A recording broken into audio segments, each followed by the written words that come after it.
დღევანდელ სასამართლო პროცესზე ვიხილეთ ის, რომ რეალურად უდანაშაულო ადამიანი, ჩემი დასკვნის ყოფი, გაიმეტეს სიხისთვის 8 წლითა და 6 თვის ვადით.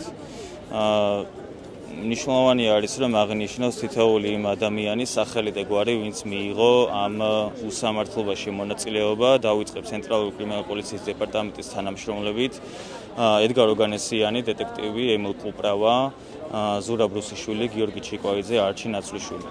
შორენა ტაბატაძე, პროკურორი შმაგ გობეჯიშვილი და ასევე ცხადია მოსამართლე ჯობენ აჭყები.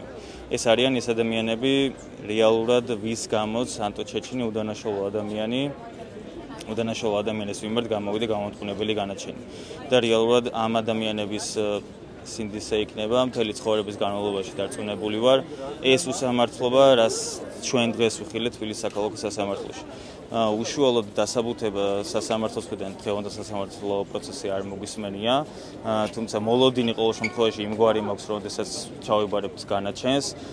ეს პიროვნება შორენა ტაბატაძე, რომელიც თარჯიმნის სახით თარჯიმნის სტატუსით მონაწილეობდა საგამოძიებო მოქმედებაში, სასამართლო თითქოს და მიიჩნევს ნეიტრალურ პირად და სწორედ ამ ნეიტრალური პირის ჩვენების საფუძველზე შესაძლებელი არის, რომ მიიღო ის გადაწყვეტილება სასამართლომ, რა გადაწყვეტილებაც მიიღო დღეს.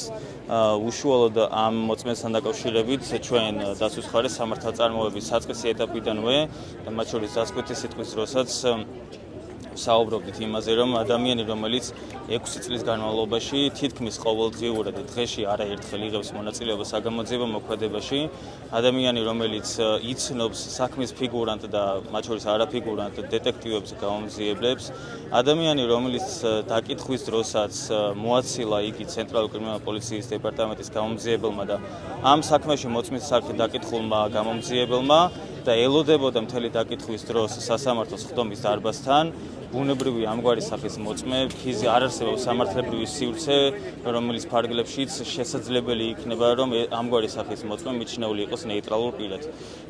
სამწუხაროდ ეს პოზიცია როგორც ჩანს, როგორც აღმოჩნდა სასამართლომ არ გაიზიარა და გამოვიტანა გამომტყუნებელი განაჩენი უდანაშაულო ანტო ჩეჩინის მიმართ.